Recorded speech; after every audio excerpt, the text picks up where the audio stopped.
Welcome to Deep Look, Ultiworld's weekly radio show about the current state of Ultimate. I'm the host and the editor, Charlie Eisenhood. Joining me is Ultiworld senior editor, Keith Rayner. Keith, it was great to see you this weekend in Minneapolis for the U.S. Open and Youth Club Championships. I mean, I guess it's just called the U.S. Open. I don't really, I don't understand the naming conventions. Nobody liked the ICC thing. It was brutal. How are you, Keith? I'm well. I mean, it feels like we're about to do a broadcast. You know, let's bring on the game. Let's get what started. It was fun to get to call a game with you again, recharging the batteries a little bit. But it's nice to not have an incredibly important, massive tournament that we're live streaming coming up in the next couple of days. Thank the Lord that there is not. Next big streaming event for us will be the Pro Championship. So if you're looking forward to some more live action from this club season, set your calendars. Saturday, Sunday, and Monday of Labor Day weekend. Be streaming all weekend long, and we have some cool stuff in store. We'll tell you about it soon. But before we get to that, Keith, we have to talk about Sunset Lake CBD. Absolutely. Sunset Lake CBD is a hemp farm located just outside of Burlington, Vermont. And for years, Sunset Lake produced milk for Ben & Jerry's ice cream. And in 2019, they diversified and started growing hemp for CBD. And they believe that their farm table approach is the best way for you to get responsibly produced, high-quality CBD products that actually work. And Sunset Lake CBD's craft topicals, gummies, oils, tinctures, more to help with stress, aches, and sleep. That's one of my favorite ways to use it is for sleep. Charlie, have you gotten a chance to use some of your Sunset Lake CBD? Yeah, yes, I certainly have. I like the melatonin-infused gummies, but this past week, after my league games, I used the balm, the salve, and really nice. Like, has a great aroma and just felt great the next day. Just, you know, CBD muscle cream basically. So big fan, and looking forward to trying out more of the stuff as we move along. Yeah, if you're having trouble with aches or sleep or just being relaxed, you can get some Sunset Lake CBD products. You can check them out today at sunsetlakecbd.com. You can use our coupon code, just for our listeners, Deep Look, all one word, Deep Look. You'll get 20% off all your products. Sunset Lake CBD, farmer owned, Vermont grown. Let's talk U.S. Open, Keith. We only had men's and mixed divisions this year. And in the men's division, Truck Stop gets the win, the number 2 seed, 14-13 over Johnny Bravo in the final. And lots of close games just the entire weekend. Truck beat Revolver 15-11 in quarters, and then they beat Chain 15-13 in semis. I'm just going to come right out and say it, Keith. I was wrong about Truck. Okay, they are a lot better than I expected them to be. And I think that's in large part because they have brought in these new young players and they've said, here's the keys to the offense, go. I'll join you on that apology. You know, Truck really came out and delivered. I expected them to have more of a transitional period for this new group, but to see their offense clicking the way that it did, even though they were integrating new players, just speaks to both the skill present on the team, but I think highly of the coaching staff to design an offense and then integrate new pieces into it that was pretty much unstoppable. I know that's a verboten word on the site, but if you watch that offense, it was almost unstoppable. The offense was superb. I mean, we streamed their game against Revolver in quarters, and the O-line had 1 turnover. They had a lot of points where they were off the field in about 10 seconds. And they basically did the same thing to Chain, and they did the same thing to Bravo. They gave up 1 break to Bravo, I believe. And it was a harder grind against Denver for sure, but they were still just willing to work the disc and grind out the points with Johnny Malks, Rowan, Andrew Roy out there, Cole Jurek playing on the O-line. I did not see that coming, but it is working great. I am very impressed with their ability to both possess the disc and hit the deep shots. Like, it's a really impressive offensive line. The question is, Keith, are they going to be able to hang in there against the absolute best teams in the division who are not at this tournament with a defense that is not really applying much pressure or getting many breaks? I'm somewhat skeptical. It's such a difficult tightrope to walk when you really have no room to error. I mean, that's the tightrope concept, right? You got to really be on point in order to survive, and that's something this O-line was able to do over and over again. But it's not like we saw them face the fiercest defenses in the league, and it's going to be a tough move against the likes of Pony and Ring. But I don't know that Truck needs to beat those teams necessarily for their season to be successful. And, to come out of the U.S. Open with a win, a solid, if not spectacular field, and to do it with these good signs is a perfect place for them to be at this point in the season. They've got time to work on the D-line. If they want to move Jurek over to defense, that feels like a pretty natural fit for him. I'm a little interested to see how they deal with some more explosive teams, but being able to beat a team like Chain's a pretty athletic squad, and they just couldn't take the disc away. This is a team that's highly skilled, executes at a really high level, and you can't but be reminded of the AUDL side of this team. That's kind of the Breeze MO, right? Is hey, our O-line's just going to execute over and over again, and then we've got a bunch of D-line goons, and eventually they'll get you. And they maybe haven't had as great a defense this year as they did last year, and maybe that's why you're seeing that same effect on Truck. But maybe a couple crossovers or a couple changes on defense could be enough to get them the breaks that they need. And the other thing is, if you have an elite offense that only gets broken once or twice a game, you're going to be in every single game. And it doesn't, even a little bit of luck going your way can be the difference. I'm going to be curious to see how teams adjust to Truck's offensive style. But this is not a one-trick pony.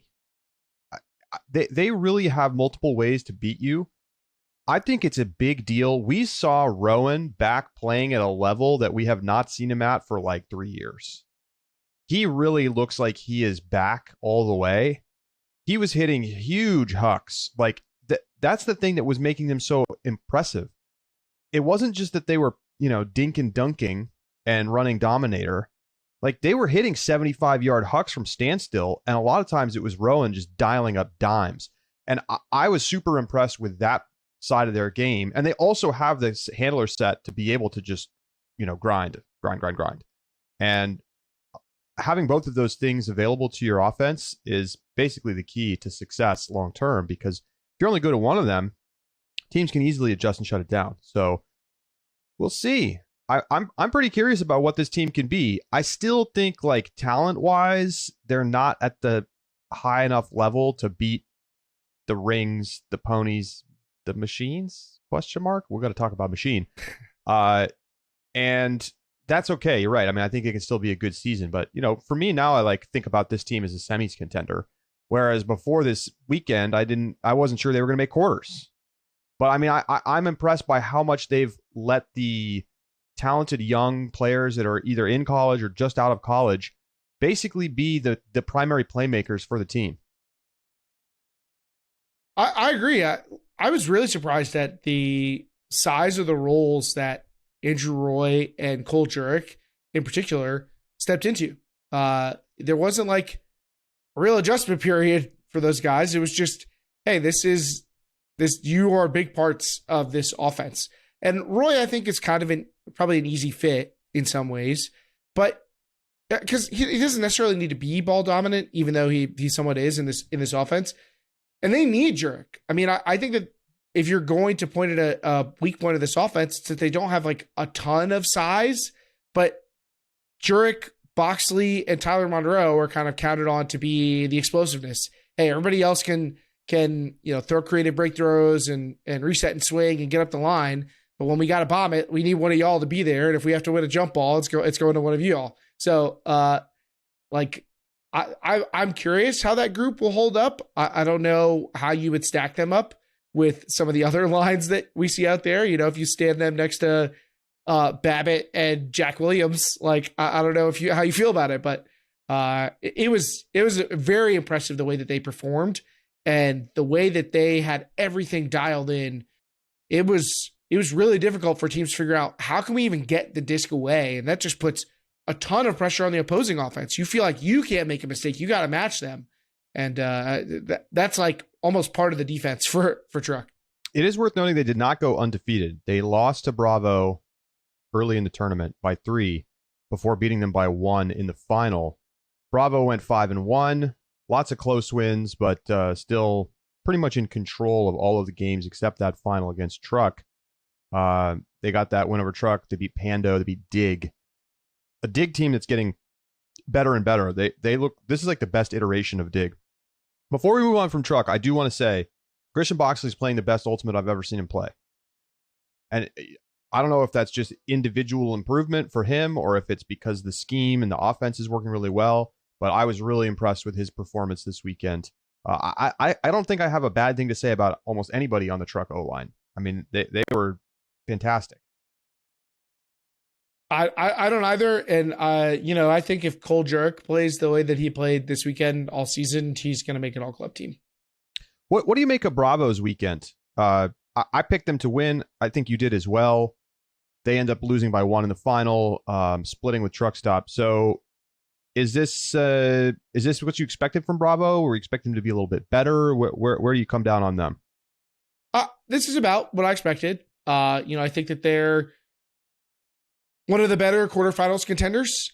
I think that I probably put them around I still think I have them in the same tier as Truck Stop. I don't see why not. I mean, they split results and Truck won by 1 in the final, and they got the better Truck by 3 in the crossover game or whatever, however you want to stack that up. I mean, I think teams were still trying in that game. So I'm still a believer that Bravo is deep and has a good identity. And, to see Will Laurie playing at the level that he's playing at this weekend, that's something that I wasn't necessarily prepared for. And they went a lot of the weekend without Quinn Finer, who I think is really ready to be a, reliable, consistent top-level O-line player, the elite club level. And I believe without Alex Atkins. So there's still more room for growth. There's more ceiling on this Bravo team. I think this is they're on trajectory right now. Yeah, I agree. I think mostly Truck outperformed my expectations, and Bravo more or less came in where I expected, especially considering some of the guys that they were missing. I mean, ultimately, everybody's still kind of getting their feet under them. Like, this is not where teams are going to be come nationals. It feels every year more and more like US Open is like still kind of the kickoff to the season, more so than being like a mid-season event. Like, the mid-season event is Pro Championships in a few weeks. And like, it's the last regular season tournament, but that's basically when teams are kind of like have had practice for a long time and are starting to figure out their lineups and everything. So I mean, the regular season to me this is like the beginning of the regular season. We right. Just finished the preseason, which is like Pro Elite Challenge and stuff. Sure. And then the end of the regular season is with Pro Fight Finale, Pro Champs, and then we're in the postseason. Like, that's how I look at the year. It's a condensed season. If you say it starts in August, first week of August, and ends the last week of August, but that is traditionally how it worked in the past, and I think it's trended more that way, particularly in a World's year. But yeah, I mean, look, I think there's a lot of impressive young players on this Bravo team. I think they're still going to have to figure out what they're going to be doing defensively. They're going to look a lot at that tape against Truck and try to figure out like why they weren't able to apply more pressure. Part of it is that, really both offenses played great. Like, it was great conditions. It wasn't windy. And as a result, when you have two great teams facing off, you're going to see a lot of holds. And that's what we saw. So I expect defenses to get a little bit sharper as the year goes along. But Bravo still, to me, like very much a semifinals contender. I think they're a lock to make quarters. I think it's a semis question mark. Yeah, to me, we've kind of established where we're at for the season. It feels like there's 3 clear like top tier teams, and then there's another tier of people contending for the one remaining semifinal spot, and fighting for quarters. And I think that's probably about like a 5 or 6 team tier. And you could quibble with how to arrange those teams, but I think that's about where the line is. And Bravo and Truck to me are both squarely in that tier, if not near the top of it. So the other two semifinalists, Boston Dig, Atlanta Chain Lightning. Dig gets a 1-point win in the third place game. Both had good weekends, I thought, Keith. And, I'm really curious about Chain because I see the seeds of what could potentially be a really excellent team. They have a lot of the pieces that we've seen from them over the last couple of seasons. And it just feels like they need to honestly practice together a little bit more to kind of get stuff dialed in. Like John Stubbs had way too many turnovers. It's weirdly shooting it away a lot. I know he can play at a higher level than that. And I think if they get it dialed in, Chain is back at being in the conversation for semis again, after a year in which kind of they had all that hype last season and didn't really fulfill it at nationals. But to me, this is just a continuation of what we saw. And that's a good thing for them. You're not worried we're watching John turn into George? No, I'm not. I mean, it's kind of a similar career arc if you think about it. But yeah, good weekend for Chain. They definitely looked like a team that had not had a lot of time together. I agree. I don't know that they've necessarily figured out what the rotation is going to look like, how to make the best use of some of their downfield cutters in particular. How do we deploy Hayden Austin Nab? How do we use Max Thorne? How do we use Brett Holzmeyer? Nicky Spiva in the lineup now. Holzmeyer was a big focal point of the offense. And then, their handlers also kind of have to figure out how to work together. I think that you think about Parker Bray and Nick Spiva and what they're going to do with Tom Tullett, John Stubbs. Those are all players who tend to thrive in high usage roles. So figuring out how to best distribute the usage across those players, I think is going to be a challenge. Tullett needs more touches. It's that simple. They need to give him the disc more. Look what he did at Australia with World Games. He was unbelievable. And maybe it's easier to integrate him into the D-line. I don't know. I think he's a capable, if not a plus defender necessarily.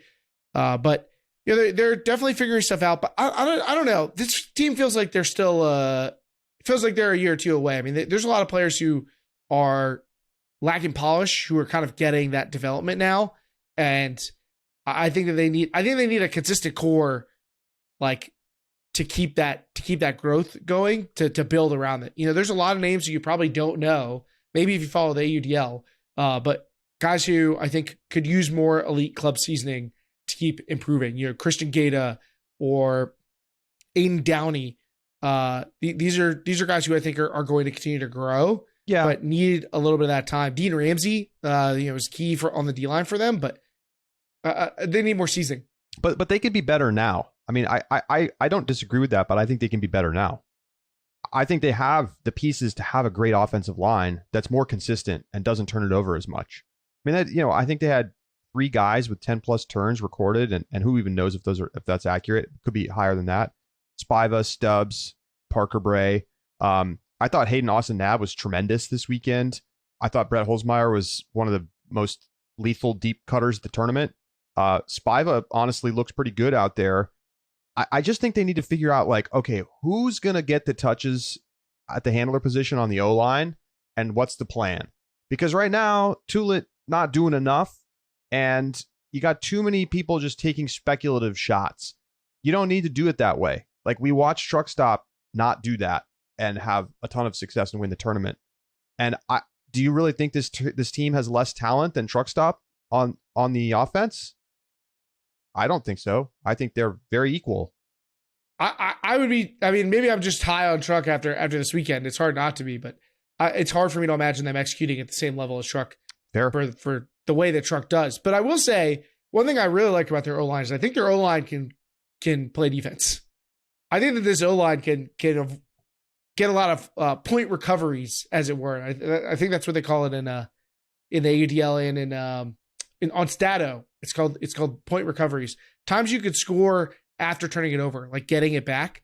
And I think that their O-line has a lot of defensive chops with Holzmeyer and Austin Nab, Like that I think could be like a team strength for them. Very interesting team. They go 3-3. They lose twice to Truck Stop by 2. Those dig. They get.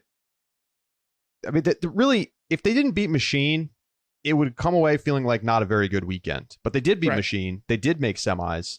And why don't we just take a second and talk about Machine? Because what's going on with this team? They looked incredible against an admittedly not very good Sub-Zero team on a streamed field. And then they come out and they lose 2 games to Chain and Revolver on Sunday and just look so much worse. Is this just Machine typical MO? I mean, this team has way too much talent to be losing to Revolver in the Revolver lineup that we saw this weekend. I mean, they should not be losing to that team. I'm sorry. They are integrating a lot of new players. That's certain.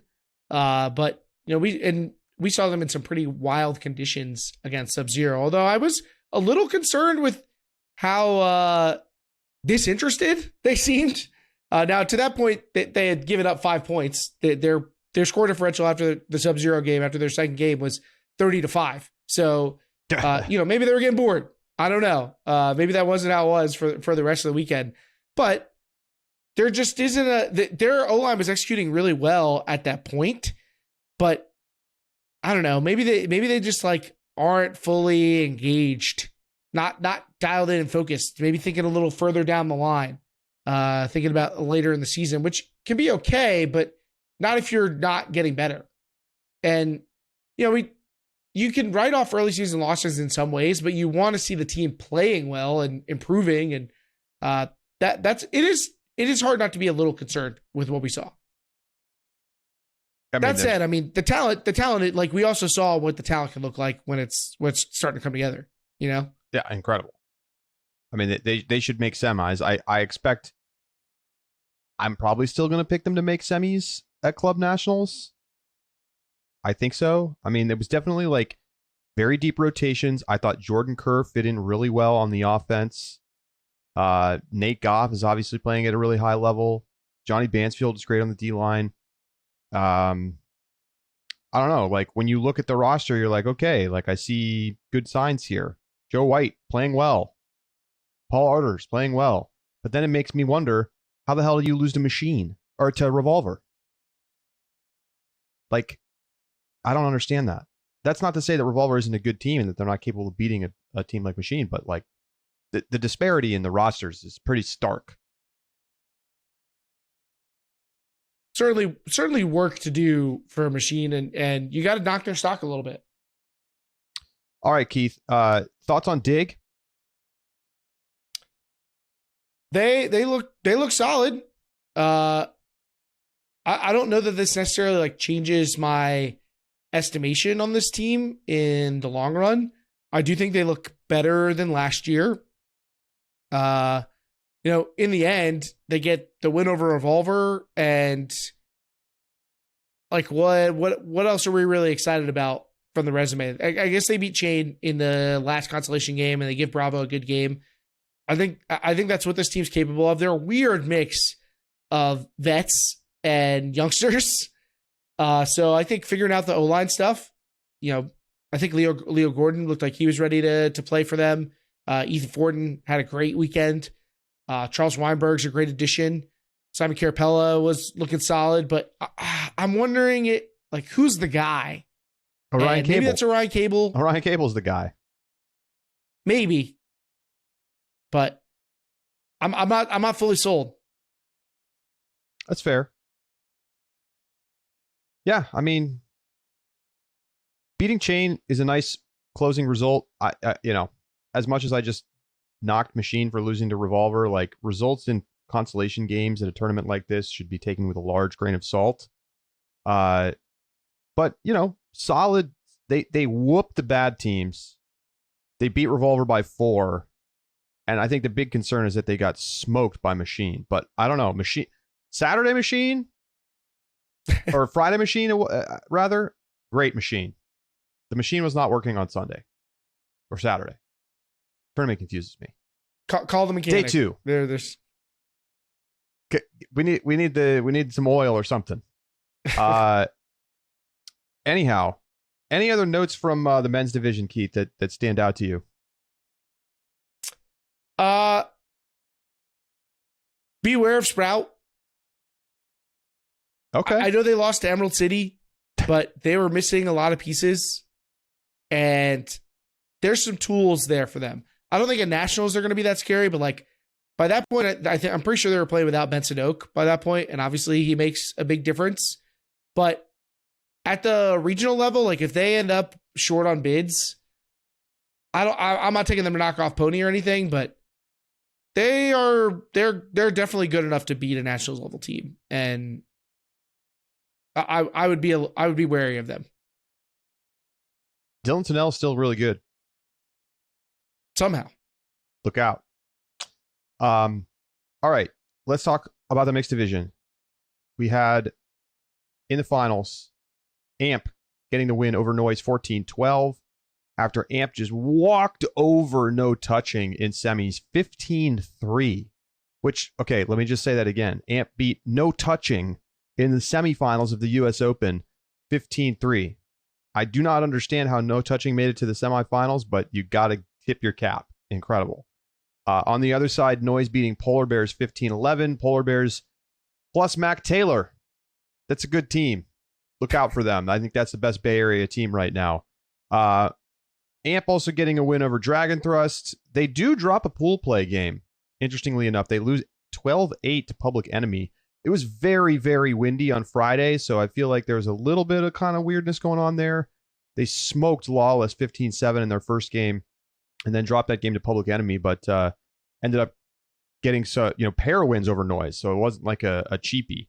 I don't think it's a real surprise to see AMP win this tournament, and the real question for me is like, how high is the ceiling on this team?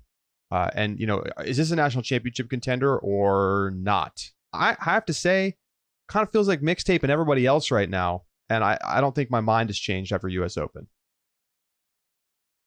I agree with that part, but I was already starting to get some AMP stock prior to the season. I think you were loading writing up them off a little bit early. They did all this without Paul Owens, and That's Paul true. Owens is going to be like one of their 4 or 5 best players. Like he could be all club level this year. So giddy up. I think AMP looks ready to compete. I think that they are a team I would expect to see in semifinals. That's the level for them, and with the ceiling for more. I wouldn't favor them over Mixtape, but I also think that like they played well, but not like incredible this weekend, and still got the wins that they needed. Yeah, that Public Enemy loss is concerning. There's no way around that. I think getting the win over Dragon Thrust and a pair of wins over Noise though is far more important. I like AMP. I get why there's reason for pause, but I think the pick guys were doing some good things. I think they're actually going to continue to get better. Raha is still Raha. She and Lindsay McKenna and Danielle Walsh. Liz Hart's a baller. Plenty to work with. Liz Hart is just a machine. So there's a lot to like here. Yeah, I thought Henry integrated quite well and quite quickly. Going to be a real problem on the field wherever he plays, and I have to say, just as like a general trend from the weekend, the really talented college players who are like coming on to new teams and immediately getting big roles looked totally at home. Mm-hmm. And I feel like it's an interesting thing, right? We talk about how the youth players are starting to get better and better and better, and we see high school teams, it looks so impressive, and we see these YCC teams. I mean, this weekend, some of the YCC teams were executing on offense better than the club teams. That's true. It is true. And I think what we're seeing is like just this general like rising tide of talent and fundamentals building that's happening at the lower levels of the sport, meaning that when people are stepping into roles, they're ready to play. This is not what it used to be 10 years ago, where a kid comes out of college and they have to kind of like ride the bench for 2 or 3 seasons before they get into the game. Like, remember when Tanner Johnson made Ironside and then like never played? Yes. And like That wouldn't happen today, I don't think. I mean, that was a particular team and a particular time, but like, take Henry Ing and put him on whatever roster you want. Like, he's going to immediately start.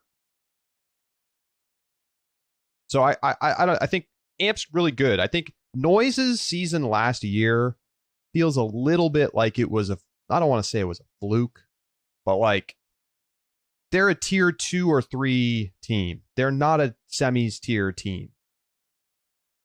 I kind of feel the same way. Like I would put them behind Amp, and I would have before the season.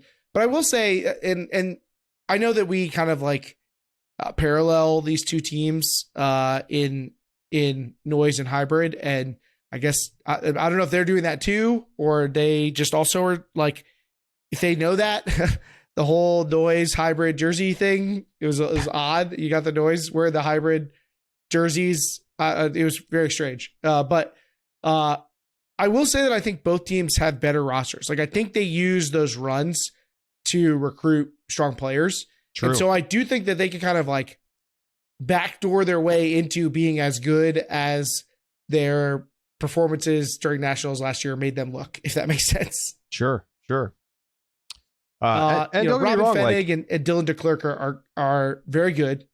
And that's going to carry a lot of the weight on occasion for Noise, but they're not necessarily, I don't think, a favorite for me to make semifinals. But they also beat a very good Polar Bears team. Polar Bears only took the 1 loss. And, Polar Bears beat Dragon by 4, beat Slow by 5, beat No Touching by 5. Like, they were really good, but they lose to Noise 15-11. And, I think that's a sign that Noise, like, is still very much for real. But I just don't know that I feel like Noise is going to be back, threatening for a title. I'm just not convinced of that, especially after this weekend and seeing Amp get the win over them. And Mac Taylor had 8 turnovers in that game, so that doesn't help. How good do you think Polar Bears is? I think they're good. I think they're very good. I think they're a quarters team that maybe could make a run to semis. That's where I put them right now. Yeah, I don't want to say they're dependent on Mac Taylor. They are. The guy's just got a ton of gravity. They're he steps on the field. On him. You can't not give him the ball.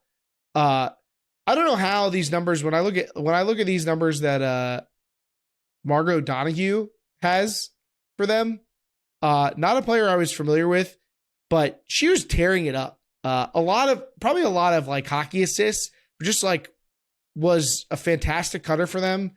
I think that they have some issues to work out. They have some like disconnects on the D line. That's stuff that they can get better at. I'd love to see Margot Sturck getting more involved.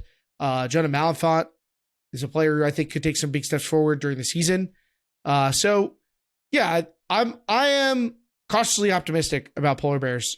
I don't ever want to attach too much faith in any team out of the Southwest because they all have to go through each other eventually and like weird stuff happens. But I agree with you that I think they're the favorite. I think they're more than 1 point better than Mischief, despite Mischief's late comeback to make that game very close. And yeah, quarterfinals is about where I place them, but I wouldn't rule out the chance of them doing even better than that. I'm just not sure they have enough depth to go beyond that. They rely heavily on a couple of players, and I think that gets difficult to rely on deep in the Nationals bracket. No touching. Like, is this do we need to? What are we doing with no touching? They went 0-2 in pool play, Keith. They only won 2 games. They won pre-quarters and they won quarters. That's crazy. Know what I'm doing with no touching? What are you doing? Not touching them. Not touching them. I don't really know what happened to Mischief in quarters or really to Public Enemy in pre-quarters, but it's wild. This team filled with like Grandmasters players went to semis at the U.S. Open and then it proceeded to get obliterated. Oh, man. Wearing fake jorts, wearing like athletic shorts with jorts sublimation on them. I love it. Yeah, I mean, look, the vibes are immaculate. There's you can't front on that. But Yeah, I'm not sure that I really buy them in the long term. They have a couple of pretty good players, and those players could do a lot of work for them. Becca Swanson is awesome, but yeah, it's hard to see this as more of a blip. I said this on the broadcast, but like I feel like someone from the area always overperforms at the U.S. Open. Good point. Sub or Dragon or no touching. Good point. Whoever. Somebody overperforms. This year was no touching. And they like, I don't know, did they luck into a nice piece of the bracket? I'm not gonna say that beating Mischief by more than Polar Bears did, we just complimented Polar Bears so much, is not an accomplishment worth celebrating. They should be happy about it. But yeah, you look at the scores against Noise and Amp, and that's gonna shake your confidence. Dragon Thrust, still solid, running open lines this weekend. Caleb Denacor is their best player now for sure. Sarah Mextroth is gone, and I think you're seeing them having, as a result of losing probably the best player in the division, take a slight step back. They go 4-2. They lose to Amp close. They lose to Polar Bears by 4. Good weekend overall. Cleaned up in the consolation bracket. Beat Slow 15-5 in the 5th place game, but I think they got a lot of work to do to get back to being a championship contender. I'm not sure they're there right now. I mean, think about the core. I mean, it goes beyond, just Mextroth. Sure. Erica Bacon, gone. Kat Ritzman, gone. Like, you just start digging into a team that used to have like one of the strongest female matching groups, and sometimes they would just overpower teams with that. That was the recipe. Becca Ludford was like the 4th or 5th best female matching player on the team. Like, that was ridiculous. Now I wonder how they'll bounce back. They do still have a lot of experience and some good talent, but it's going to be an adjustment period, and it's hard to be asked to make that adjustment period in this short of a window. Yep. Agreed with that 100%. All right. Well, we're going to take a quick break. When we come back, we're going to talk a little YCCs, and we'll keep it in the youth department and talk some U20s. We're, about halfway through the U20 World Championships taking place over in Europe. So we're going to be right back here on Deep Look.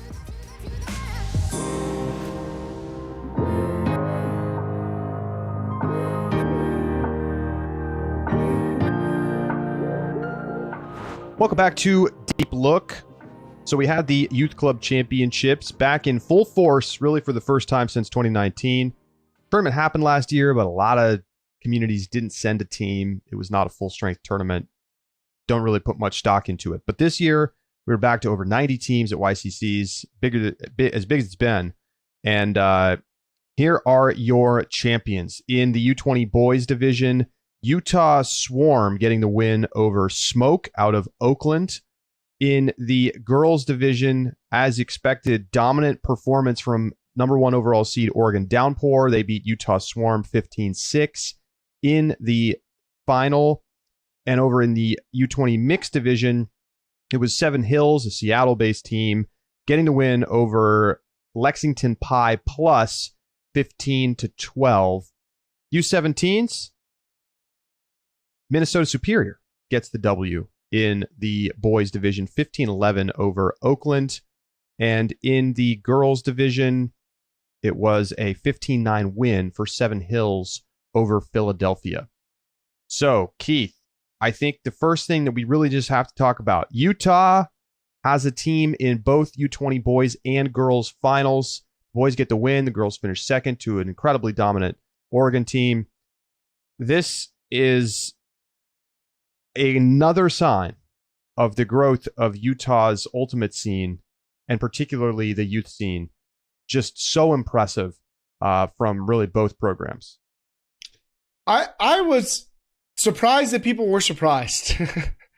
Sure. Whether it was the online commentary, I had a couple people who, after the tournament, came up to me and talked to me about, oh, wait, wow, when did Utah get so good? And like, maybe it's just because I've been at High School National Invite or watching the WL and AUDL. Like, we've been on this. You and I have been kind of waiting for this. to us not the beginning of great things for Utah. This is you're starting to hit their stride. The Utah scene very strong. You know, their boys winning with two of their best players in Poland playing for the U20 team right now. Like, come on. And the girls team, like, anybody would lose to Downpour. I'm sorry, this Downpour team is like one of the best teams we've ever seen. So there's no shame in taking this L all the way to the final. Like, there's a lot to be happy about for Utah Ultimate, and there's a lot you can see how much they put in. You know, how much the community puts into helping Utah reach where it is, and this is the dividends. These are the fruits of the labor. Well, I think, you know, is this a sign of what's to come for Utah? Like, should we expect continued high-level performance from their YCC teams for years to come? And should we expect to see the college programs in the area and ultimately the club programs in the area rise the same way we've seen Raleigh's teams and the North Carolina college programs rise up? Yes. I mean, how much more rising can BYU do? You know, like, their men's team is consistently one of the top, 3 teams in the country in our power rankings. And the women's team has been trending upward every year, consistent top 25 team. And they, you know, obviously without them being able to make nationals, it's hard to do much more than that, particularly on the boys' side. But, you know, could we get to a world where both their men's and women's teams are perennial top 5 teams that don't go to nationals? Sure. Club scene, I mean, we just had a Utah team, you know, be at this tournament. They struggled, couldn't have a full roster on Sunday. Their ostensible star left to go play for Machine. So yeah, it'll be a work in progress for that group. You know, retaining talent, still having to face the challenges of not playing on Sundays. But look, the AUDL team has been very strong. Utah Wild had some high points. It didn't always work out for them, but had some high points. Like, I think you're going to see this group of players in this community continue to produce high level talent, but start to get depth so that, you know, it won't matter necessarily if a Jordan Kerr leaves or whatnot. Like, they will still have enough around to be elite. I don't know how far we are away from a club team being competitive, but they have specific circumstances with players leaving for missions, with players forming families, that make it really challenging for them. So that could be obstacles that we don't see them overcome in the short term.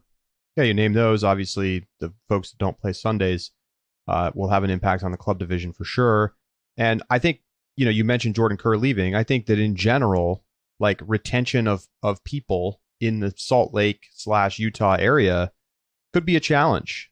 You know, people move to bigger cities for work. Not that Salt Lake's not a great city, but you know, I think you could see more so than in other communities.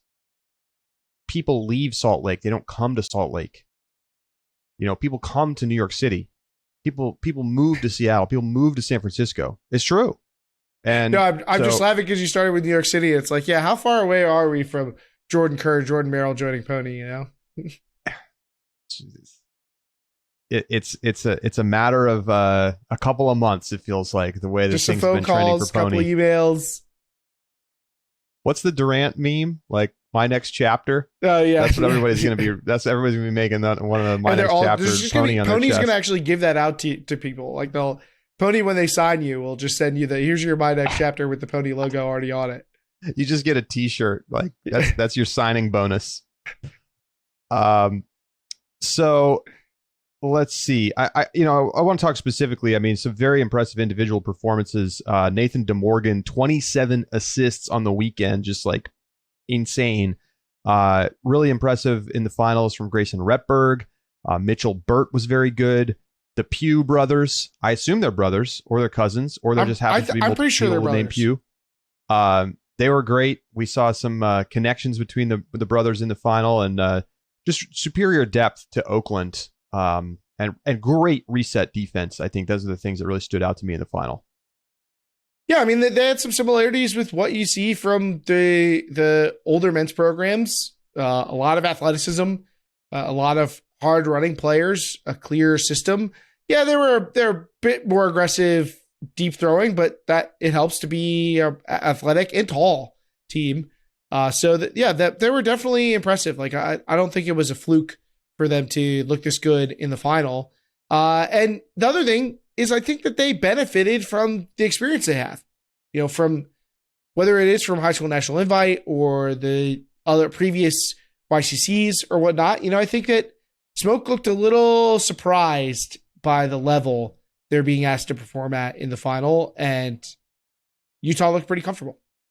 Yeah, they got off to a bad start. I mean, it's really what it comes down to.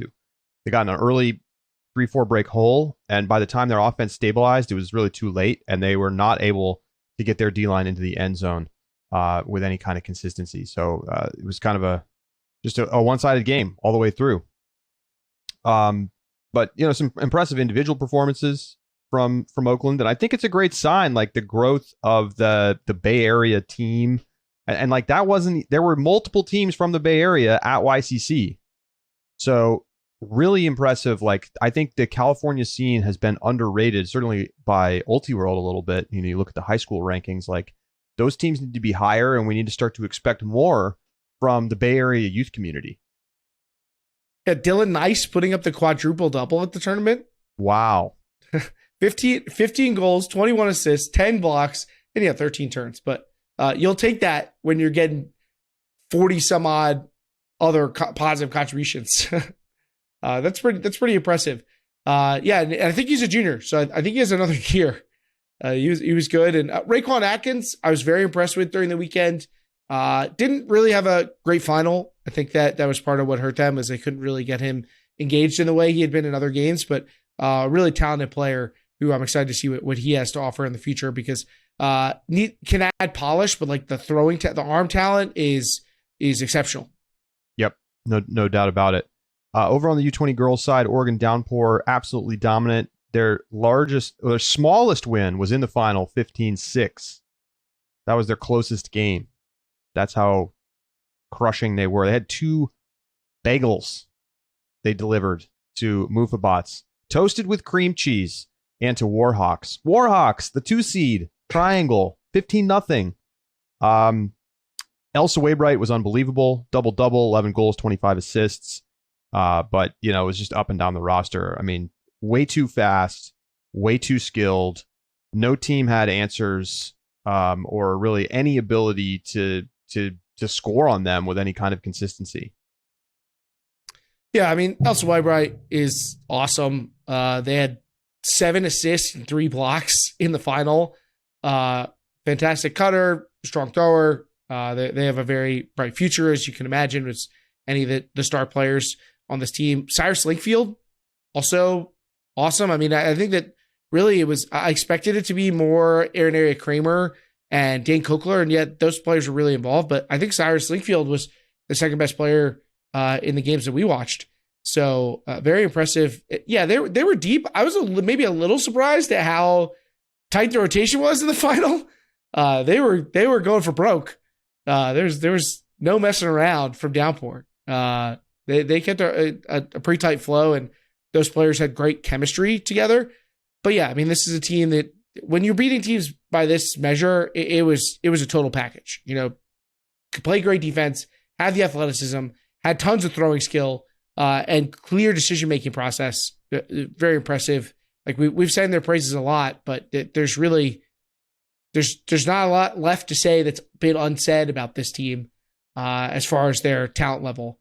I take issue with people who are trying to disregard them or disrespect them based on the team's gender makeup. I think that's total bullshit. And if you have an issue with it, like I really don't care.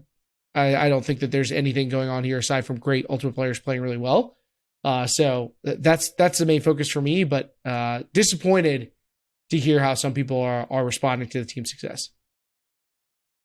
On the other side, Utah Swarm playing very well, pretty comfortable wins all the way up to the final. And, a smaller roster, some real standouts. I think you have to start with Audrey Selfridge, who was just so talented downfield, not afraid of, physicality, big time goal scorer, 25 goals on the weekend. Lily Terpstra was superb in the semis and finals. We saw a great play from Annika Archibald as well. Stella Onder. Great team. Really, really great team. And I think only one lone peak player. That was pointed out by the coaches before the tournament started. And that shows you the kind of depth that we're seeing in the Utah scene. And they didn't have a particularly big roster. I mean, those girls are tough. They played hard, like game in and game out, with a pretty small group that was doing 16. A lot of work. Yeah, and they're a hard running team, and with Terpstra, I think was probably the most like individually skilled player in kind of the mid role, coming under and then making great continue passes. But you're right, Selfridge, tremendous athlete, was awesome in the air, and a player who I think has a lot of room to grow. I mean, all the building blocks of like a very strong elite club player one day. Oh yeah. I'm not sure how old Audrey is, but I would expect that we're going to see her when she gets to college be like an immediate high impact rookie.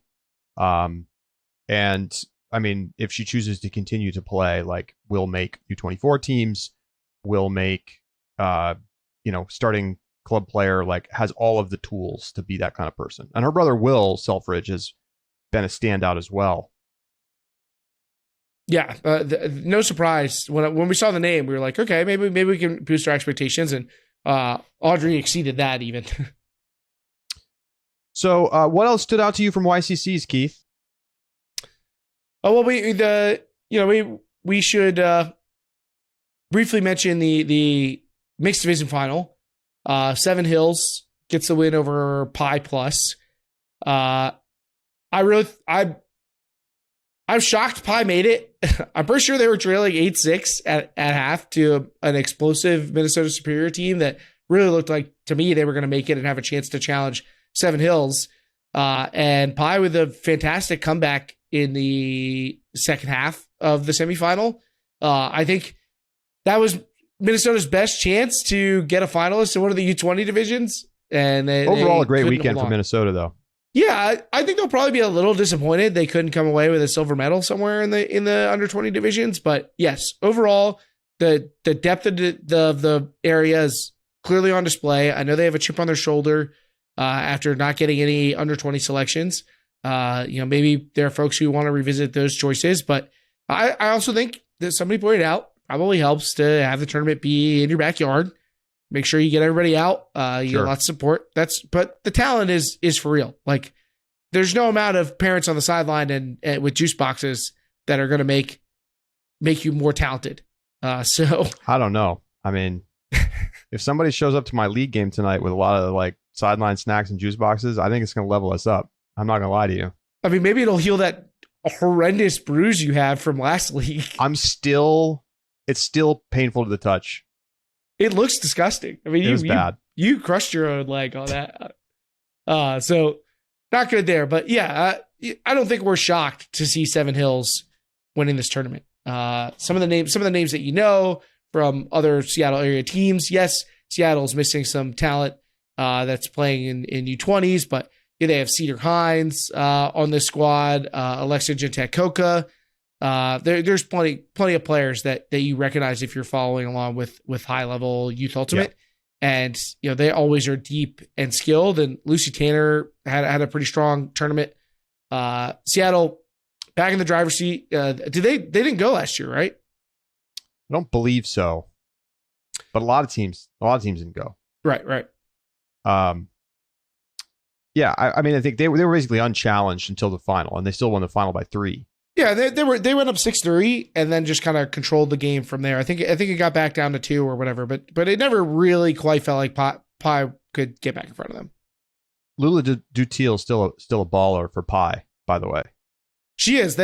She got kept quiet in the final. I think that's a big reason why Seven Hills was able to get that game off was keeping Dutiel quiet. But yeah, she's still the real deal. But I don't know. I don't know what's to become of her ultimate career, like where she's going to go next. The Pi players have not necessarily been huge factors at the college level, so we'll see what her future holds.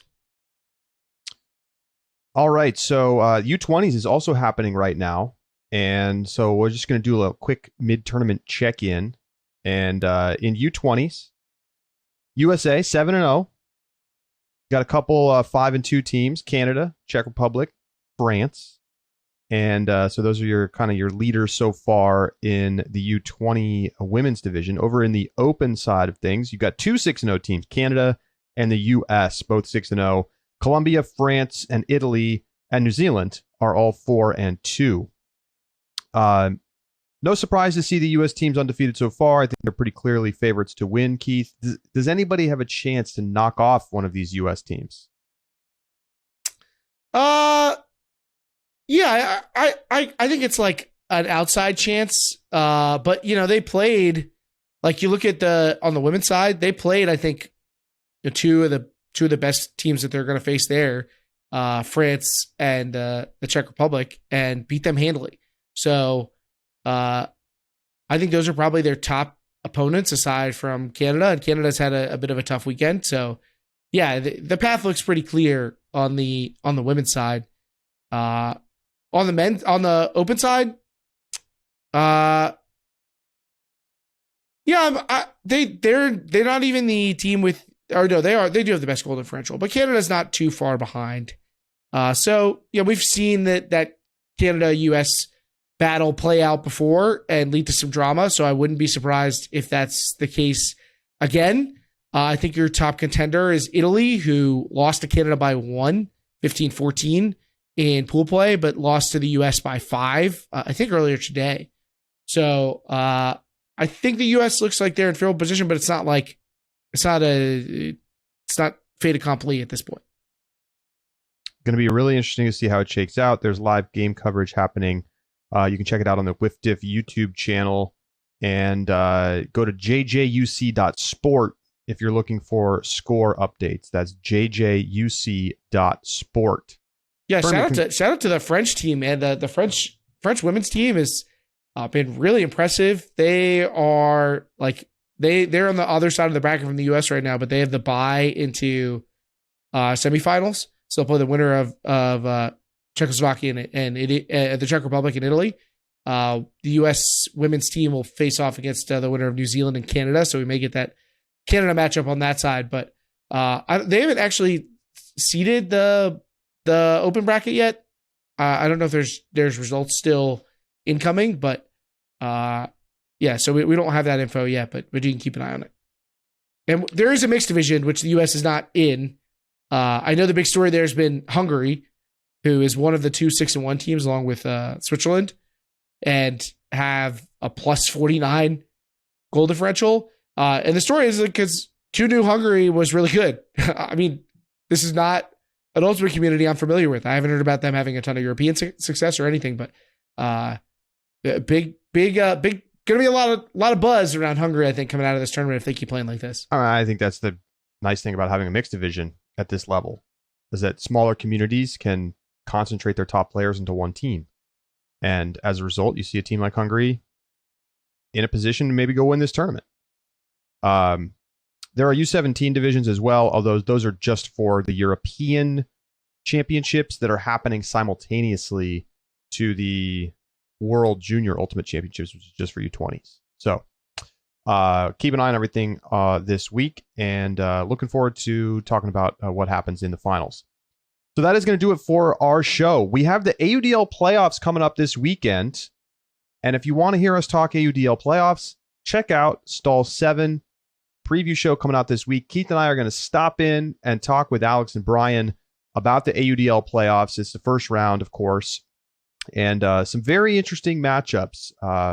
Any quick thoughts, Keith, before we go more in depth on Stall 7? Ooh, quick AUDL thoughts. Well, look, you're putting me to the test here as far as my preseason Philadelphia takes. They get in, they eke it in. They got to take on DC. Good matchup for them. Philly has been a roller coaster ride, and truly, they've been a disaster in the late game. I don't know what to make of it. How many games are they going to lose in like the last minute? They've snatched defeat from the jaws of victory. Just over and over. Oh my gosh. Is it just destined to happen in this game? Are they going to be up one on DC with 90 seconds left and lose? Like, I can picture it. Maybe I can picture it because I've literally seen them do stuff like that. You're just replaying what you've already seen. Now, I want to pick Philly, though. I really do. Here's my take. I'm sorry. I think DC wins this game easily. I think the regular season is its own thing. And I think, credit to Philly for getting here. Credit to Philly for putting up great games against DC this season. But I think the Breeze are going to show up for this game, and I think they're going to win comfortably. Like, that's where my bet's going to go. My spicy take, I think San Diego's got a really good chance to upset Salt Lake. We haven't seen the rosters yet, but like, San Diego's been on a bit of a tear. Salt Lake's never been here before. They do get the advantage of playing at home. Don't count that out. It's going to be a big deal. I bet there's going to be a huge crowd. But San Diego has the veterans. They've been there. And basically, the Growlers haven't played full strength against Salt Lake since maybe week 1 of the season when they got stunned by Salt Lake in San Diego. I got a sneaky feeling the Growlers are going to get this one.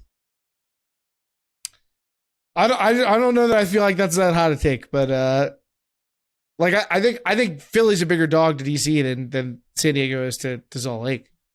I don't know about that. I mean, maybe not in DraftKings, but you're talking about a team that's like just perennially wins its division against a but like I'm not going to pick them against Colorado. Yeah, I don't know, man. I don't think it's that hot a take. Okay, all right. But then maybe that just tells you where our bets are going to go. And keep an eye on. Look, Indies. They don't lose by much. They got a real chance to beat Minnesota. Minnesota, we see to make consistency from the wind chill. Notorious playoff chokers. Yes, and they've never won a playoff game. Last year, they completely blew it against Chicago in a game they should have won at Chicago. And the guys on Swing Pass won't stop talking about how Indy's D-line offense is like insanely efficient. They just like score so efficiently, and not on like small volume, not just like all inside or whatever, but their D-line offense is like almost as good as the Empire's actual offense. So, let's pump the brakes on what you just said. That is a ridiculous take. If that's just what they statistically, said. Just statistically. Okay, statistically, because they play in the Central and they play like 10 times against Detroit. I don't care how you're doing it. If your D-line offense is going to convert as good on as like the Empire O-line, 67% of its chances, that is worth being hyped about. Whatever. I mean, watch them get blasted by 8 goals this weekend. That's very possible. All right. Well, more to come on the AUDL on Install 7. And join us for our subscriber bonus segment where we give off-season grades to club teams for their roster management, new signings, who'd they lose, etc. We're grading club teams on their off seasons. You can become a subscriber for less than $4 a month at ultiworld.com/subscribe and get all of our bonus segments on our podcast, exclusive articles, and a whole lot more. And video archive, full and plus subscribers get access to everything, including our new live offerings on the live side. So hope you check out all of the WJUC coverage, US Open, so much more. We're catching up on all of our post-produced games as well. It's a great time to become a subscriber. For Keith Rayner, I'm Charlie Eisenhood saying so long, and we'll talk to you next week right here on Deep Look.